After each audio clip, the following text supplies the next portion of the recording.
Pangulo ng Russia na si Vladimir Putin ay umaasa na mananalo siya sa laban sa himpapawid sa Ukraine. Nakita natin ito sa buong 2025 habang nanghihina ang atake sa lupa ng Russia dahil sa kakulangan ng tao at kagamitan.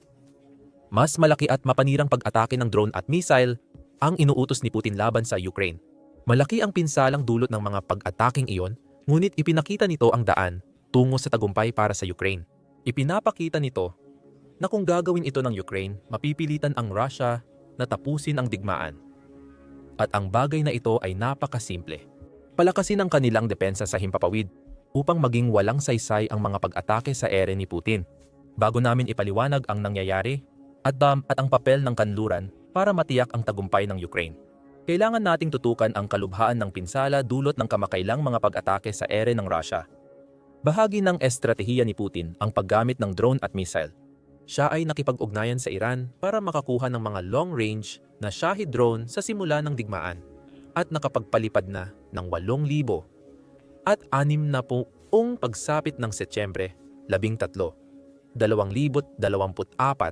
Nakipagtulungan din si Putin sa Iran at North Korea para paramihin ang imbakan ng missile ng Russia. Hanggang 2025, pangalawa lang ang mga airstrike na ito sa malupit na kampanya sa lupa kung saan lumikha si Putin ng meat grinder sa Ukraine. Ganito lang kasimple ang pag-iisip ng leader ng Russia. Talunin ang Ukraine gamit ang dami ng sundalo hanggang sa bumigay ang kanilang depensa. Ang problema para kay Putin ay ang bilis ng pagkuha ng Russia ng teritoryo mula sa Ukraine ay hindi sapat upang bigyang katwiran ang dami ng nasawi na naranasan ng kanyang militar. Ayon sa Ministry of Finance ng Ukraine, 1,047,250 na sundalo na ang nawala sa Russia, kung saan 900 at 80 ang namatay noong Hulyo 25 lang batay sa video na ito. Kapalit ng mga malalaking pagkalugi, sinakop ng Russia ang halos 20% ng Ukraine porsyentong hindi nagbago mula nang simulan ni Putin ang pananakop. Imbis na magpabagsak sa Ukraine, ang digmaang pag-ubos na inaasahan ni Putin ay nagpapahina sa militar ng Russia. Ang intensibong pambobomba mula sa himpapawid ang sagot ni Putin sa problemang iyon. Lumala pa ang pambobomba habang tumatagal ang digmaan hanggang 2025. Sa isang opinyon sa Kiev Post noong Hulyo 24, ipinahiwatig ni Eugene Choli na tumitindi ang mga airstrike ni Putin sa Ukraine. Binanggit niya ang pag-uusap noong Hulyo 3 ni Pangulong Trump ng United States at Putin, kung saan sinabi ni Trump na nadismaya siya dahil hindi pa handa si Putin na tapusin ang digmaan. Tumugon si Putin sa Ukraine noong Hulyo 4 sa pamamagitan ng pagpapakawala ng 500 at 39 na drone at 11 na missile. Isang paalala sa Ukraine at United States na hindi susuko ang Russia at ipinahayag mismo sa Araw ng Kalayaan para igiit ang punto. Nagbahagi rin si Choli ng ilang mga bilang. Ayon sa Associated Press, noong Hunyo 2025 inatake ng Russia ang Ukraine gamit ang mahigit 5,000 drone. Ito ay bagong record sa loob ng isang buwan at 500% na pagtaas ng mga pag-atake kumpara sa nauna ngayong taon. Ayon sa Institute for the Study of War, isinulat niya, pinakamasama sa lahat, nagdulot ang pinaigting na pag-atake ng drone ng pagkamatay ng 200 at 32 sibilyang Ukrainian at pagkasugat ng 1,300 at 43 pa. Huwag isipin na may balak si Putin na bumagal. Mas naging malala pa ang Hulyo para sa Ukraine sa himpapawid. Iniulat ng American Broadcasting Company News na nagpakawala na ang Russia ng 4,929 na drone at 148 misil papuntang Ukraine noong ika-21 ng Hulyo. Mula Hulyo 1 hanggang sa petsa ng pag-publish ng artikulo, katumbas ito ng 200 at 34 na drone at 7 misil kada araw sa average. Batay sa mga average na yon, tinatayang ilulunsad ng Russia ang kabuang 7,000 at 35 drone at 200 at 10 misil sa Ukraine sa katapusan ng Hulyo. Isa na namang bilang na sumira ng record yon. Ipinakikita lang nito na all out na si Putin sa kanyang air strategy. Simple lang ang dahilan. Ayon sa Atlantic Council noong Hulyo 1, layunin ng Russia na mapuno ang depensang panghimpapawid ng Ukraine bilang bahagi ng tumitinding estratehiyang panghimpapawid ni Putin. Hindi na bago ang konseptong iyan ayon sa Council. Dahil matagal nang nagpapakawala ang Russia ng mga drone at missile sa mga lungsod at infrastruktura ng Ukraine. Pero ang matinding mga pag-atake ngayon ay palatandaan na umaasang mapagod o maubos ni Putin ang depensang panghimpapawid ng Ukraine hanggang sa punto na sobrang abala na sila. Kaya hindi na nila kayang protektahan ang lahat ng tinatarget ng Russia o sa pinakamasamang senaryo para sa Ukraine, bumagsak ang kanilang depensa at makuha ng Russia ang kontrol sa himpapawid. Naging posible ito dahil sa pagpaparami ng produksyon ng drone sa Russia ayon sa Atlantic Council. Noong unang taon ng malawakang pananakop, umasa ang mga Ruso sa Iran para mag-supply ng mga long-range drone na ginamit sa pag-atake sa Ukraine. Nakuha kamakailan ng Moscow ang teknolohiya mula sa Tehran at nagsimulang gumawa ng mga drone sa loob ng Russia. Tama ang konseho. Ayon sa The Guardian, pinagtatrabaho na ngayon ni Putin ang mga kabataan sa lumalakas na industriya ng paggawa ng drone sa Russia para magdisenyo at mag-test ng mga ito. Ayon sa Defense News, layunin ni Putin na itaas ang produksyon ng drone upang makapagpalipad ang Russia ng 2,000 drone araw-araw kontra Ukraine nang hindi nakakaapekto sa kanilang inventaryo. Dahil sa patuloy na paggamit ng Russia ng mga drone at missile, nagmamadali ang mga kaalyado ng Ukraine na maghanap ng air defense systems na maaring ipadala sa Ukraine. Iniulat ng Deutsche Welle noong Hulyo 23 na kailangan pang madagdagan ang mga Patriot air defense system na ipapadala sa Ukraine. Ilan sa mga kaalyado ng Ukraine, kabilang ang Switzerland, ay ipagpapaliban muna ang sariling mga order ng Patriot missiles at batteries upang unahin ang Ukraine.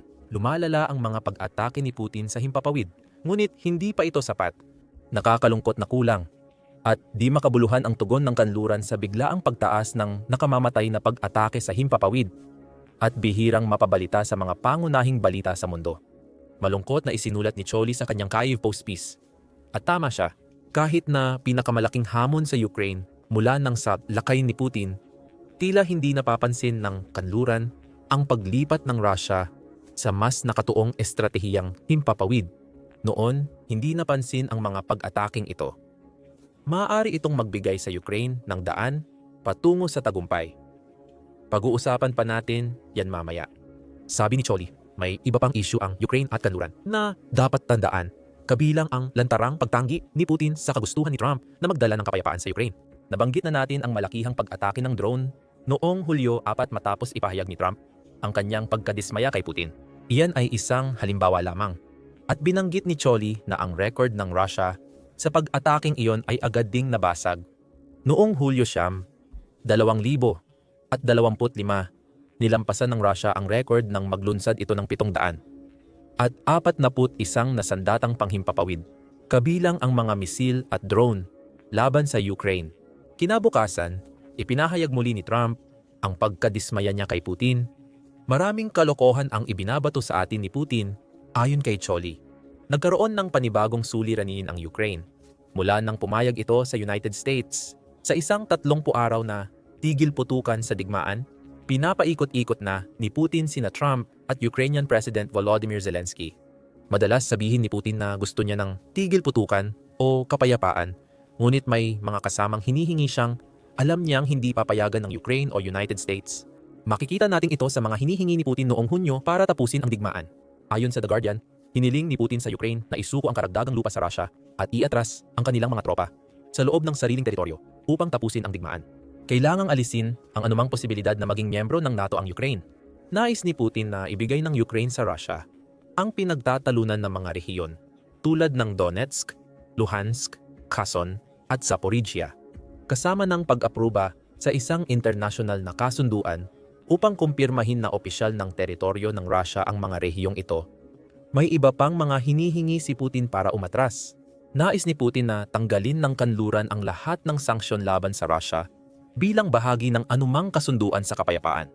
Itinuring din ni Putin na pagnanakaw ang pagkuha ng G7 ng dolyar, 50 bilyon mula sa mga nakapirming ari-arian ng Russia bilang kolateral para sa inutang ng Ukraine. Ipinapahiwatig nito na kabilang sa mga kondisyon ni Putin para sa kapayapaan ang pag-unfreeze at pagbabalik ng mga ari-ariang ito sa Russia. Nakikita natin ang sinadyang mga hakbang ni Putin. Alam niyang hindi papayag ang kanluran at Ukraine sa mga kondisyong ito. Ang pagsuko ng malawak na teritoryo at pag-atras ng mga tropang Ukrainano ay humahadlang sa bersyon ng kasunduan ni Putin. Ito ay magbibigay daan lamang para sa pagsasagawa ng hinaharap na pananakop ng Russia upang angkinin ang mas maraming teritoryo ng Ukraine para sa layunin ni Putin na tuluyang sirain ang soberanya nito.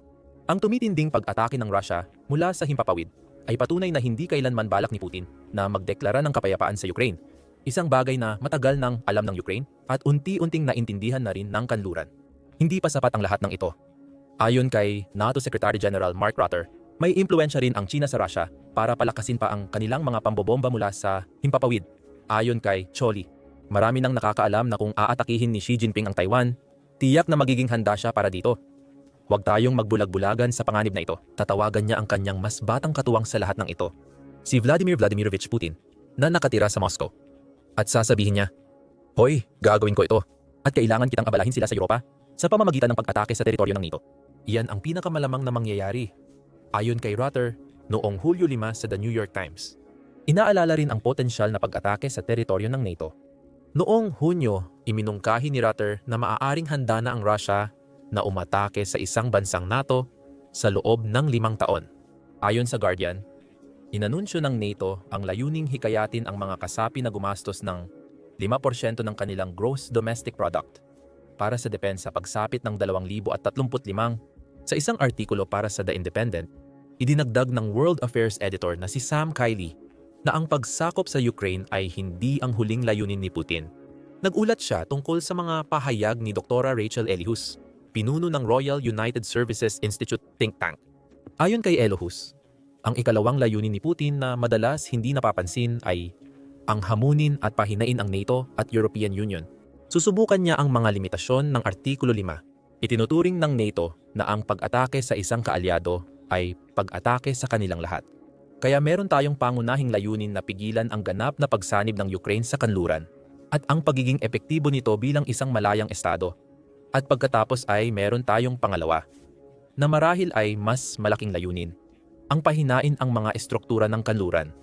Ano ang kahulugan nito? Mulat sa pool, hindi titigil si Putin. Maaaring ito ay dahil sa impluwensya ng China, gaya ng sinasabi ni Rutte, o dahil sa determinasyon niyang sakupin ang Ukraine bilang paghahanda sa hamon sa dominasyon ng NATO sa Europa. Ayaw payagan ng leader ng Rusya ang anumang uri ng kapayapaan sa Ukraine. Hindi siya papayag sa anumang uri ng kapayapaan na hindi naghahanda sa Ukraine sa hinaharap na pananakop ng Rusya. Para masiguradong magpapatuloy ang militar sa pakikipaglaban at pananakit sa Ukraine, mas maraming pag-atake mula sa himpapawid ang inuutos ni Putin sa halos 3.5 taon ng pananakop na ito. Araw-araw, napakaraming drone ang pumapasok sa kalawakan ng Ukraine, ang pinakamataas na bilang sa kasaysayan, dahil inilipat ni Putin ang kanyang pagsisikap na talunin ang Ukraine mula sa lupa patungo sa kalawakan. Ngunit nabanggit na ang pagbabagong ito sa estratehiya, ang posibleng magbukas ng daan para sa tagumpay ng Ukraine. Binibigyan nito ang Ukraine ng kakayahang gawing permanenteng magtapos sa pananakop ng Russia sa pamamagitan ng pagtiyak ng seguridad ng kanilang himpapawid. Itinuro ni Choli sa kanyang post sa Kyiv na bagamat mukhang tumutunog na ang orasan ng katapusan ng mundo, hindi ito ang hindi ka ang kaso. Ang kontrol sa himpapawid ng Ukraine ang susi para pilitin ang Russia na tapusin ang digmaan at matiyak ang seguridad ng bansa. Dahil paulit-ulit nang ipinakita ng Russia ang hayagang kawalan ng kakayahan na magtagumpay laban sa sandatahang lakas ng Ukraine nang hindi gumagamit ng mga gawain ng pagpatay ng lahi. Ayon kay Choli, karamihan ay sa pamamagitan ng himpapawid. May matibay itong lohika. Nabanggit na natin ang laki ng bilang ng mga nasawi sa panig ng Russia na resulta ng istilong meat grinder ni Putin sa digmaang siya ang nagsimula. Kasabay ng mga nasawing iyon ay ang malalaking pagkawala ng kagamitan na lalong nagpapahirap sa mga sundalong Ruso na makakuha ng teritoryo sa Ukraine. Batay sa Ministry of Finance ng Ukraine, mahigit 11,000 tangke, 23,000 armored vehicles, at 31,000 artillery systems na ang nawala sa Russia sa digmaang pinasimulan ni Putin. Ayon sa Novaya Gazeta, naniniwala ang mga intelligence source ng Ukraine na posibleng maubusan na ng magagamit na mga tangke at armored vehicles ang Russia bago matapos ang 2025. Isinaalang-alang ang lahat Ang pagdepende ni Putin sa pambobomba mula sa himpapawid ay hindi na mukhang pagpapakita ng lakas na nais niyang ipakita. Ito ay desperasyon. Nauunawaan ni Putin na ang drone at missile lang ang mga paraan para mapanatili ang presyon sa Ukraine at ma-justify ang kanyang agresibong diskarte sa usapang pangkapayapaan. Mas mura ang mga drone kumpara sa kagamitang kailangang palitan ni Putin sa larangan ng digmaan. Ang kalangitan ng Ukraine ang naging pangunahing larangan ng digmaan dahil hindi nakamit ng mga puwersa sa lupa ni Putin ang kailangan niya, lalo silang humihina at nawawalan ng kagamitan sa pagtagal ng digmaan. Doon nakasalalay ang pagkakataon para sa Ukraine. Kung mapoprotektahan nito ang kalangitan, mawawalan si Putin ng huling malaking sandata sa kanyang arsenal. Kapag na-neutralize ang mga drone, mapipilitang ituon muli ng leader ng Russia ang pansin sa kanyang kampanya sa lupa. Alam ni Putin na kahit abutin ng dekada bago tuluyang masakop ng kanyang mga puwersa ang buong Ukraine gamit ang ganitong paraan, matagal na siyang wala sa panahong iyon. Sa pakiramdam niya, kailangang ibuhos niya ang lahat sa himpapawid para magkaroon ng tsansang manalo sa digmaang kanyang sinimulan. Kaya dapat tiyakin ng Ukraine ang seguridad ng kanilang himpapawid. Paano nila iyon sinusubukang gawin? Tiyak na may epekto ang pagdating ng karagdagang F-16 sa bansa. Ang unang mga United States-made fighter jet ay dumating sa Ukraine noong Agosto 2024 at nangako pa ang ilang kasosyong Europeo ng karagdagang dosenang jet. Binanggit ng The National Interest na maaaring gamitin ng Ukraine ang mga jet na ito upang mapantayan ang laban sa Russia. Ginagamit ng Ukraine ang F-16 jets upang supilin ang depensa sa himpapawid ng kalaban, ayon sa ulat. Gumagawa sila ng mga daan na magagamit ng Ukraine para makapaglunsad ng sariling mga misil at drone strikes laban sa mahalagang infrastruktura ng Russia. Mahalaga na matukoy ng Ukraine ang mga pasilidad at paliparan kung saan gumagawa at inilulunsad ng Russia ang kanilang mga drone at misil.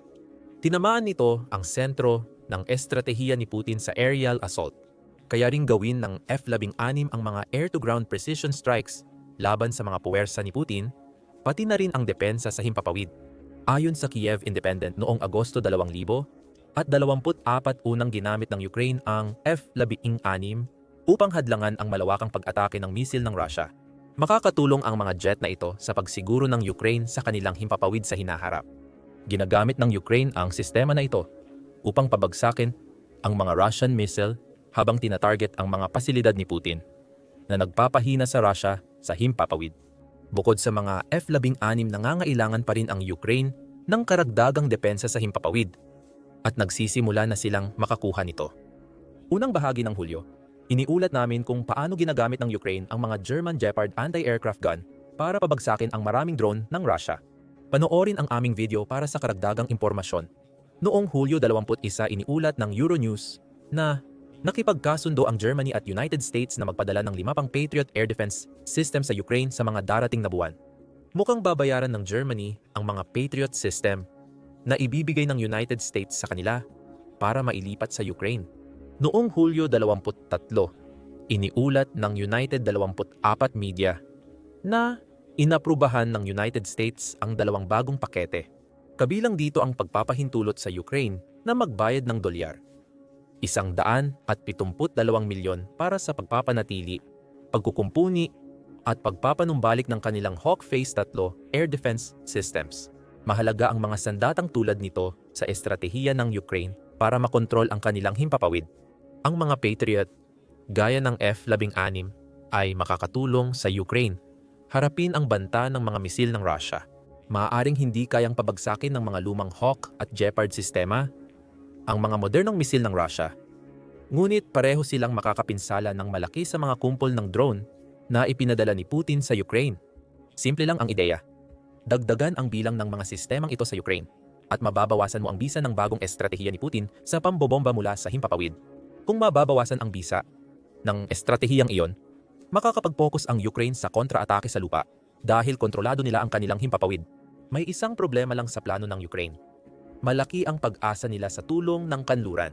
Nakikita na natin ito sa mga kasunduang ginagawa ng Ukraine kasama ang Germany at United States para sa mga air defense na nabanggit natin kanina.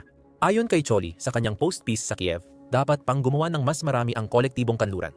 Ito ang natatanging paraan upang mailigtas ang Ukraine, habang nasisiguro na hindi na aalalahanin ng Europa ang pagnanais ni Putin na palawakin ang Russian Federation sa labas ng Ukraine. Ayon kay Choli, kailangang magsikap ang NATO at mga kasaping bansa para maarmasan at matulungan ang Ukraine na maprotektahan ang kalangitan nito at mabawasan ang pinsala sa mga sibilyan at infrastruktura. Anumang kakulangan dito ay magpapahirap sa mga darating na negosasyon para sa kapayapaan kasama ang Russia dahil hindi sila seseryosohin ng Kremlin o ng mga kasaping bansa nito. Hindi rin tutugon ang Russia sa mga hindi matatag na panawagan na itigil ang kanilang digmaang mapanlipol laban sa Ukraine. Panahon na para kumilos ang kanluran at bigyan ang Ukraine ng mga depensa sa himpapawid na kailangan nito upang kontrolin ang kanilang kalangitan at tuluyang mapigilan ang Russia. Ang mga kasunduang binanggit natin kanina ay magandang simula at marami pang darating. Ayon sa Al Jazeera noong Hulyo 23, inihayag ng ika-18 round ng mga parusa upang mapabagal ang produksyon ng drone ng Russia. Muling sumali ang United States sa 52 bansang Ukraine Defense Contact Group bilang simbolikong hakbang. Ngayon, magkakaroon ito ng mas malalim na papel sa pagtiyak na naihahatid ang mga kailangang armas ng Ukraine.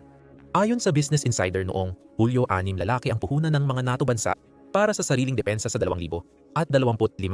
Kabilang sa pamumuhunang iyon ang pagpapalit at muling pagtatayo ng mga missile at stockpile ng sistema na ipinadala sa Ukraine. Posibleng paghahanda sa susunod na hakbang ni Putin sa Europa. May pag-asa na nagising na ang NATO sa katotohanang maaaring mapatigil ang digmaan sa Ukraine. Ang pagbibigay ng kailangang air defense system sa Ukraine ay magiging mahalagang yugto sa digmaan sa bansa. Nilinaw ni Putin ang kanyang estratehiya para sa mga susunod na hakbang. Kung makakuha ang Ukraine ng suporta mula sa kanilang mga kaalyansang kanluranin, mapoprotektahan nila ang kanilang himpapawid at mapipigilan ang mas matitinding pag-atake ni Putin. Mula sa himpapawid, inaalis ang huling pagkakataon ng Russia na talunin ang kanyang kalaban. Ang pagpapalakas ng sariling depensa sa himpapawid upang mabawi ang kanilang kalangitan ay bahagi lamang ng malaking plano ng Ukraine. Kailangang sirain din nito ang depensa sa himpapawid ng Russia na magiging daan para sa mas malalang pag-atake sa Russia. Iyan mismo ang ginawa ng Ukraine. Tinanggal nito ang mga mata ng Russia at winasak ang panangga nitong depensa sa himpapawid sa isang matinding pag-atake. Alamin pa ang iba sa aming video at huwag kalimutang mag-subscribe sa Military Show para sa mas marami pang balita tungkol sa landas ng Ukraine patungo sa tagumpay sa digmaan nito laban sa Russia. At salamat sa panonood.